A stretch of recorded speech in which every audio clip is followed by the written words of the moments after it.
Segundo video de la unidad número 5, y aquí analizaremos la economía extractiva que se desarrolló en la América colonial. Nosotros habíamos analizado en el video anterior todo el proceso de conquista por el cual los españoles vencieron a través de 4 diferentes estrategias a los indígenas para así imponerles su dominación. Bueno, una vez que termina este proceso de conquista, comienza el proceso de colonización. Y ustedes se preguntarán, ¿cuál es la diferencia entonces entre la conquista y la colonización? Bueno, es una cuestión de criterio. Básicamente, la conquista es un proceso bastante rápido, bastante violento, que quiere producir un cambio en el corto plazo por el cual una sociedad, en este caso la de los españoles, busca producir un fuerte y aceleradísimo cambio en la sociedad que se está conquistando, es decir, la sociedad de los indígenas. Como los conquistadores quieren ser la nueva clase social que domine a los indígenas, que los cristianice y que les pueda extraer su riqueza, entonces tienen que proceder con violencia, como hemos explicado aquí, por lo cual no es para nada extraño que muchos de los conquistados, que los indígenas en este caso, terminen siendo asesinados. Esto es lo que sucedió, por supuesto, entre las diferentes guerras y enfrentamientos entre españoles e indígenas que ya hemos explicado. Una vez que los indígenas han sido vencidos, entonces se procede a la colonización. La colonización es un proceso mucho más largo, mucho más estable, en general un poco menos violento, aunque aclaramos, no se descarta el uso de violencia, proceso en el cual los conquistadores ya organizan mejor su dominación sobre los conquistados. Esto quiere decir, los españoles van a transformar toda la sociedad indígena a partir de estos 4 pilares que iremos explicando en este y en los próximos videos. Fíjense que seguimos respetando los colores de los aspectos. Aquí tenemos el aspecto económico en verde, el aspecto político en rojo, el aspecto social en amarillo y el religioso más que nada en azul. Abordaremos aquí, por supuesto, la economía extractiva. Este es el concepto madre que aglutina todo el resto de conceptos e ideas que iremos utilizando para explicar el aspecto económico. Entendemos por economía extractiva aquella que se orienta justamente a extraer, a quitar, a tomar todos los recursos naturales valiosos de una región para enviarlos a otra. Nos referimos precisamente a los metales preciosos de los cuales ya hemos hablado en el video anterior y que tocamos también en la unidad número 2. El objetivo central de los españoles entonces será extraer estos metales preciosos sin importarles el desarrollo específico de América. La prioridad para los españoles es extraer el oro y la plata y llevarlos a España. En este sentido, es sumamente evidente que el objetivo de la economía extractiva es enriquecer a la metrópoli, incluso aunque esto signifique perjudicar a la colonia. Y ustedes se estarán preguntando aquí qué es metrópoli y qué es colonia, conceptos que, fíjense, utilizaremos más adelante en el video. Metrópoli se le llama a aquel país dominante que ejerce un gobierno y unas relaciones de dominación en otros territorios, en general alejados de estos países centrales, y en donde estos territorios, que llamaremos por supuesto colonias, no tienen un gobierno propio, no tienen leyes propias, sino que deben sí o sí obediencia a estas metrópolis. Como se ve, los conceptos de metrópoli y colonia van de la mano. No puede existir metrópolis sin una colonia y no puede existir la colonia sin la metrópoli. De lo contrario, estaríamos hablando de territorios completamente independientes, que, insistimos, no es el caso aquí. Las colonias no se gobiernan a sí mismas de ninguna manera, sino que siempre deben obedecer todas las decisiones que se tomen en la metrópoli, en este caso en España. La economía extractiva es un tipo de economía entonces que tiene como clara prioridad beneficiar a la metrópoli, extraer todos los recursos más valiosos de la colonia y llevarlos allí, no importa si esto genera el subdesarrollo de la colonia. Y aquí yo quiero volver un poco a lo que hemos planteado en el video anterior, cuando vimos esta viñeta en la cual este español decía: traemos cultura, educación y progreso. Esta justificación de la conquista es nuevamente muy discutible, porque como explicamos recién con el concepto de economía extractiva, la prioridad de los españoles es obtener el oro y la plata. El desarrollo de las colonias, o en otras palabras, la cultura, educación y el progreso, es algo completamente secundario. Así las cosas, pues podemos explicar el concepto de economía extractiva a partir de dos grandes subconceptos: el circuito productivo y el monopolio comercial. El circuito productivo es algo que va a ocurrir dentro de la colonia y que es básicamente la organización de una economía en donde la agricultura y la ganadería tienen como principal objetivo complementar, quiere decir ayudar a la minería. La minería, lógicamente, es la principal actividad económica, por eso le hemos remarcado aquí, precisamente porque consigue los metales preciosos que tanto desean los españoles en esta economía extractiva. Pero para poder explicar el circuito productivo es necesario detenernos en el sistema de encomienda. Y en este sentido, nosotros habíamos planteado en el video anterior que el proceso de conquista se realizaba primero por una iniciativa privada. Esto quiere decir que nobles españoles de segunda línea, financiados por esta burguesía financiera italiana, fueron quienes emprendieron la conquista y que después de haber conquistado a los indígenas a través de estas 4 estrategias, consiguieron el apoyo, esto es el aval posterior de la corona. Estos conquistadores que pidieron préstamos para poder viajar hasta América y que emprendieron la conquista de todos estos pueblos indígenas, una vez que tengan el aval, es decir, el apoyo de la corona, se van a convertir en encomenderos. ¿A qué nos referimos con esto? Que en cada una de estas regiones aquí conquistadas que están pintadas en amarillo, fíjense que corresponden al Imperio Español, a cada uno de estos conquistadores, y como se muestra en este esquema bastante sintético, se les va a otorgar una tierra en carácter de encomienda. ¿Cómo es esto? Aunque la conquista haya surgido por iniciativa privada, la idea es que todas estas tierras pertenecen al Imperio Español y todas las personas que están aquí, incluso los indígenas, serían entonces súbditos de Su Majestad el Rey de España. No olvidemos, como ya lo planteamos en la unidad número 2, que el objetivo de los reyes con esta expansión ultramarina era conseguir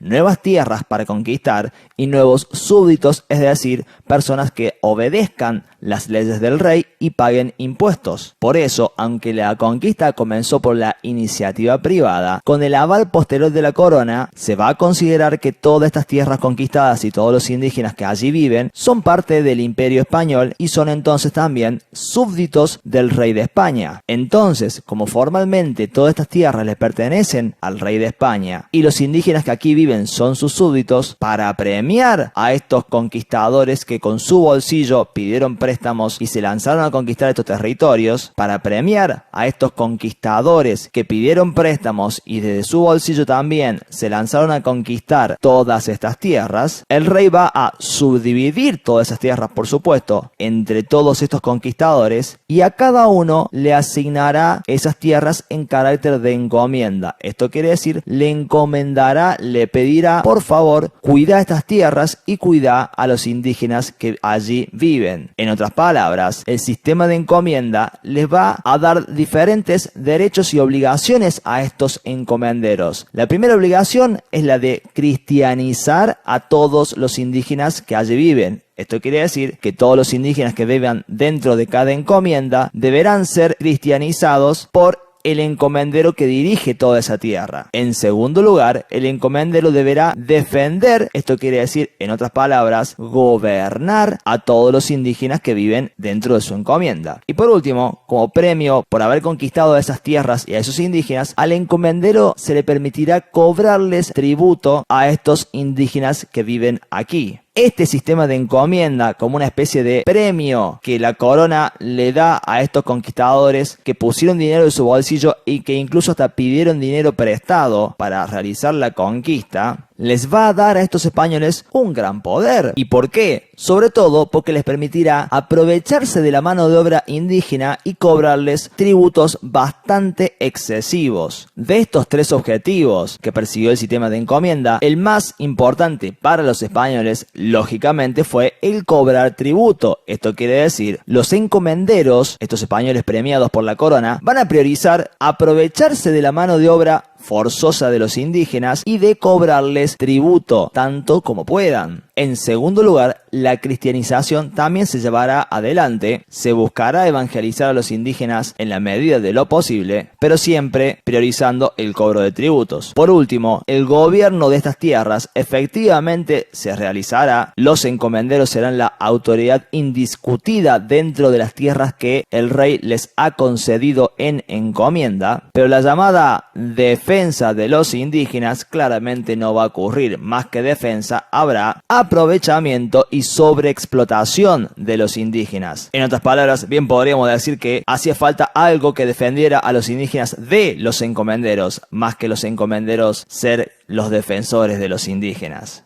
¿Cómo se ve este sistema de encomienda entonces?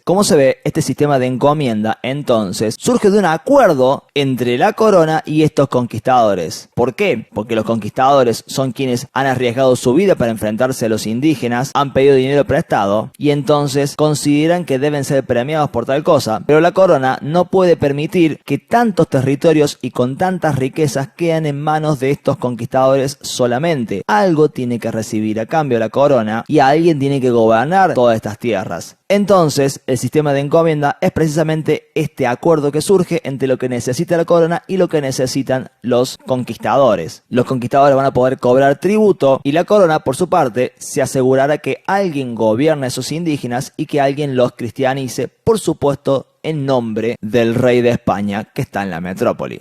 Ahora bien, si la minería es la actividad económica más importante, ¿de dónde sacan el oro y la plata los españoles? Bueno, en aquel periodo existía el Cerro Rico de Potosí, un yacimiento ubicado precisamente en este cerro, que disponía de abundantes cantidades de plata y también de oro, ubicado justamente en la ciudad de Potosí, que actualmente pertenece a el país de Bolivia. En aquel momento, por supuesto, pertenecía a las colonias españolas en América. En ese Cerro de Potosí, los indígenas debían cumplir con la mita. ¿Qué es la mita? La mita es un régimen de trabajo que obliga a todos los indígenas varones de 18 a 65 años a ir al Cerro de Potosí a trabajar todo un año en él para extraer el oro y la plata y luego volver a sus comunidades para descansar al año siguiente. Un año sí, un año no, un año sí, un año no. Van alternando. Y los indígenas que precisamente salen de la comunidad para irse a Potosí se les conoce con el nombre de mitayos, es decir, los indígenas que desempeñan la mita, que van a ir a trabajar todo un año en este Cerro Rico de Potosí para extraer los metales preciosos. Al respecto, es importante destacar lo siguiente: como el viaje que emprenden estos mitayos desde su comunidad hasta el Cerro de Potosí suele ser bastante largo, la comunidad les entrega diferentes alimentos para que vayan comiendo durante el viaje, y los mitayos, cuando trabajan aquí en Potosí, reciben un salario bastante bajo, por cierto, pero salario al fin, que luego traen de vuelta a la comunidad. Hay que advertir lo siguiente antes de que se pongan muy felices: este salario se utiliza no para comprar cosas, sino sobre todo para pagar los tributos al encomendero y por supuesto a su majestad el rey que está en España. Si fuera por decisión de los indígenas, ellos no irían a trabajar a Potosí porque todo el dinero que consiguen prácticamente se les va para pagarle al encomendero y al rey de España. No es algo que a ellos les sea útil. Esto nos lleva a la conclusión lógica de que el trabajo de los indígenas es claramente un trabajo forzado. Ellos no deciden voluntariamente irse hasta Potosí, sino que son obligados precisamente por los españoles a desempeñar ese régimen de trabajo. Hay que decir, por otra parte, que este régimen de trabajo, llamado mita, no fue inventado por los españoles, esto hay que ser muy claro, sino que fue inventado por los propios incas, por este imperio ubicado en los Andes centrales antes de la conquista española. La gran diferencia era que los mitayos en tiempos prehispánicos, en tiempos incas, es decir, en este periodo, construían templos, caminos, fortalezas y cultivaban tierras según les ordenara su rey el Inca. Ahora, en cambio, la mita se debe realizar en la mina de Potosí precisamente para extraer los metales preciosos que tanto demandan los españoles. En este sentido, hay que aclarar también que el trabajo en Potosí es claramente riesgoso e insalubre. Imagínense que los indígenas van cavando túneles en el cerro para ir descendiendo por ellos e ir removiendo material de adentro de la montaña para hacer hacer este trabajo cuentan con una vela para iluminarse y un pico con el cual ir removiendo material. Una vez que consiguen algo de plata o algo de oro, deben cargarlo en una bolsa que llevan colgada al cuello o a la cabeza, trepar por esos mismos túneles que ellos han cavado, regresar a la superficie y entregar el oro y la plata a los españoles. Este es un trabajo que se hace con escasa luz debido a las velas y en general con escaso oxígeno. Las condiciones de higiene suelen ser también muy malas y se trabaja entre 10 a 16 horas por día, es decir, muchísimo. Como se ve, hay una evidente sobreexplotación de la mano de obra indígena que a los españoles no les preocupa demasiado, porque el objetivo de los españoles, como ya lo planteamos en la economía extractiva, es obtener todo el oro y la plata posibles. No es prioridad para ellos el desarrollo de las colonias, ni por supuesto el bienestar de los indígenas. Esto lleva, por caso, a que varios indígenas en el camino de ida a Potosí se fuguen, se vayan a otros lugares, escapen y hasta ni siquiera regresen a sus comunidades, precisamente para evitar todo ese año de trabajos sumamente extenuantes y posiblemente mortales en Potosí. Pero además de la mita, tenemos que hablar de las haciendas españolas, estas que aparecen aquí. Sucede que dentro de la encomienda había tierras que le pertenecían únicamente al español, al encomendero, que también van a ser trabajadas por mano de obra mitaya, también van a ser abonadas con un bajísimo salario, y todo lo producido aquí se destinará, fíjense ustedes, en el mismo Potosí. Y uno dice, ¿pero cómo es esto? Bueno, es muy simple. La comunidad indígena envía hombres a trabajar a Potosí dotados de alimento que les servirá durante todo el viaje y quizás en el primer mes de estadía en este lugar. Pero el resto del año, estos hombres que trabajan aquí en Potosí, por supuesto, necesitan ser alimentados. Y allí es donde toda la producción que se realiza en las haciendas españolas será llevada a Potosí y vendida allí, permitiéndole al español obtener una ganancia. Estos mitayos destinarán buena parte de su salario, por un lado, a pagar tributos al encomendero, a pagarle el tributo al rey, por supuesto, y para poder comprar comida que están produciendo los mismos españoles. En este sentido, quiero que noten ustedes aquí una clara diferencia entre la comunidad indígena y la hacienda española. ¿Por qué? Porque la comunidad indígena produce alimentos para la subsistencia, para que los indígenas tengan que comer y no morir de hambre,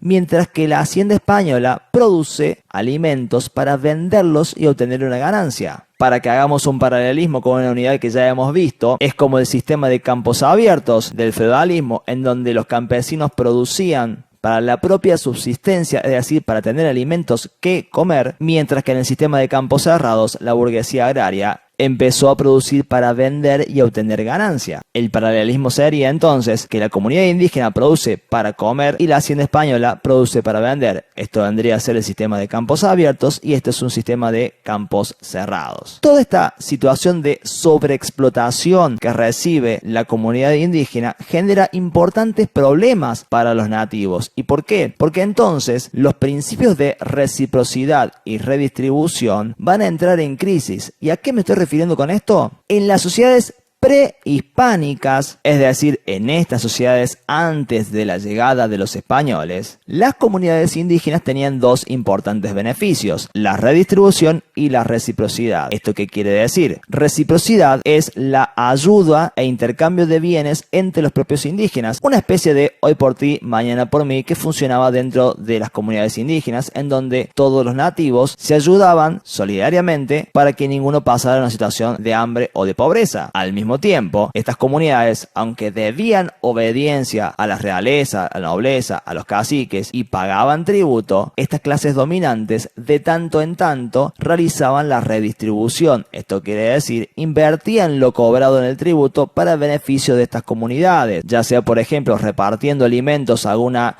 comunidad que tenga una situación de hambruna o haya vivido una sequía o inundaciones, o construyéndoles templos, caminos, fortalezas, etcétera, etcétera. El tributo que cobraba la realeza y la nobleza, de una u otra manera, tarde o temprano, retornaba a través de la redistribución. Estos dos principios, el de redistribución y reciprocidad, van a entrar en clara crisis con la economía extractiva. ¿Y por qué? Porque en el caso específico de la redistribución, esta va a dejar de existir sencillamente. Los españoles no tienen ningún interés en redistribuir nada. El objetivo, como ya hemos dicho, de la economía extractiva es tomar todo el oro y la plata posible y llevarlo a la metrópoli. La misma lógica del sistema de encomienda es la de cobrar tributo y de aprovecharse de la mano de obra indígena. La redistribución, insistimos, dejará de existir. Y en cuanto a la reciprocidad, esta sí va a seguir existiendo. Los indígenas seguirán ayudándose entre sí y esto va a ser vital para lograr su supervivencia en las comunidades, ya que si hay algo que realmente les permite a los indígenas afrontar esta situación de sobreexplotación es la ayuda mutua entre ellos. Esta ayuda, sin embargo, va a verse claramente debilitada y por una sencilla razón. La comunidad indígena, debido a la mita, está perdiendo brazos de trabajo y brazos de trabajo masculinos que suelen ser los más fuertes y resistentes para poder cultivar la tierra, criar los animales o construir casas, y además está perdiendo productos alimenticios que debe enviar justamente con estos mitallos que van a viajar a Potosí. Los indígenas en la comunidad siguen ayudándose, pero son cada vez más pobres y cada vez son menos porque pierden brazos de trabajo, pierden alimento y además deben pagar tributo. Así las cosas, entonces, todo este cuadro de situación va a llevar a lo que se conoció como la catástrofe demográfica. Una catástrofe es un evento cataclísmico, terrible, una crisis sumamente grave que se va a dar a nivel demográfico, y demográfico hace referencia a la cantidad de la población. Básicamente, la gran mayoría de los indígenas va a morir debido tanto a la economía extractiva con esta sobreexplotación de la cual venimos hablando, ya sea por el sistema de encomiendas, por la mita, por el fin de la redistribución o el empobrecimiento de la reciprocidad, como también la cantidad de población indígena va a caer estrepitosamente debido al proceso de conquista. Nos estamos refiriendo precisamente a este proceso de conquista que, a través de estas diferentes estrategias, hicieron que los indígenas disminuyeran en número notoriamente, sobre todo con las nuevas enfermedades que ya hemos explicado. Se estima aproximadamente que un 80% de la población nativa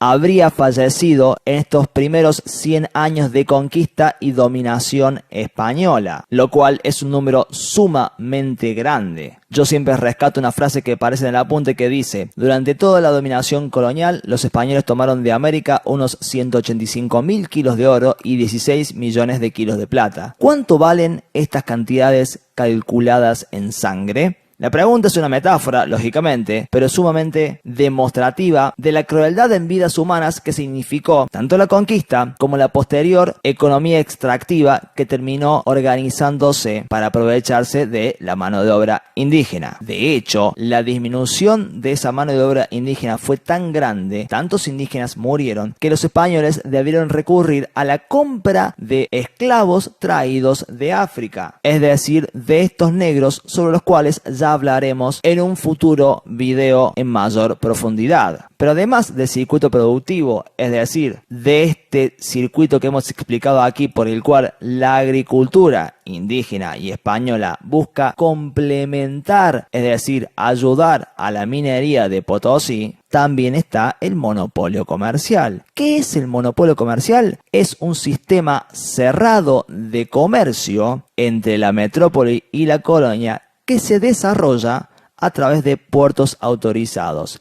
Sistema cerrado hace referencia a que la colonia no puede comerciar con cualquier país. No, solamente puede hacerlo con la metrópoli, con España. Y precisamente para que los españoles se aseguren de que la colonia solamente comercia con ellos, es que ese comercio se permite en algunos puertos, en estos puertos autorizados, que están supervisados, es decir, controlados por los españoles. Estos puertos autorizados son los que aparecen aquí: el de Valparaíso, Callao, Portobelo, Cartagena, Veracruz, etcétera, que van hasta Sevilla. Justamente, mono significa uno solo, polio es comercio, comercio de uno solo, es decir, el comercio de España únicamente con las colonias. En ese sistema de comercio cerrado, insistimos, monopólico, la colonia enviará todo el oro y la plata que hayan extraído de Potosí y de otros centros mineros hacia España y recibirá a cambio la llegada de productos manufacturados. Y aquí es importante hacer esta aclaración. Los productos manufacturados no se producen en su mayoría en España. No, porque en todo el mundo hay un solo país que cuenta con un desarrollo industrial que le permite producir productos manufacturados. Y este país justamente es la Inglaterra industrial, que nosotros ya explicamos en la unidad 3 con el sistema fabril y el desarrollo de la maquinaria. Los ingleses, entonces, no participan de este sistema de monopolio comercial. Esto es importante aclararlo. No forman parte del monopolio comercial porque el monopolio comercial, como ya indicamos, vincula únicamente a la colonia con la metrópoli y a nadie más. Pero los ingleses venden sus productos manufacturados a España y los españoles compran estos productos pagando con el oro y la plata que consiguen de las colonias. En otras palabras, e insistimos con esta aclaración, aunque Inglaterra no forma parte del monopolio comercial, termina beneficiándose indirectamente al establecer relaciones comerciales sumamente convenientes con España y porque en ese momento, en todo el mundo, los productos manufacturados se realizan en Inglaterra. Por último, y para cerrar esta explicación de la economía extractiva y del monopolio comercial más específicamente, que vincula a la colonia con la metrópoli, podemos ver que América entonces se ha incorporado a este sistema económico mundial a través de este monopolio comercial como una región claramente secundaria, periférica, y en donde, como ya lo planteamos en la unidad 2, son los países europeos, en este caso España e indirectamente Inglaterra, los que ocupan los lugares centrales. Como ya lo planteamos en la unidad 2, cuando se da esta expansión ultramarina, Europa se conecta con el resto de los continentes y busca aprovecharse de las riquezas que en cada uno de ellos hay. En el caso de América, insistimos, este continente se va a incorporar como una colonia en este sistema económico mundial que se va a formar con la expansión ultramarina a través de este sistema de monopolio comercial.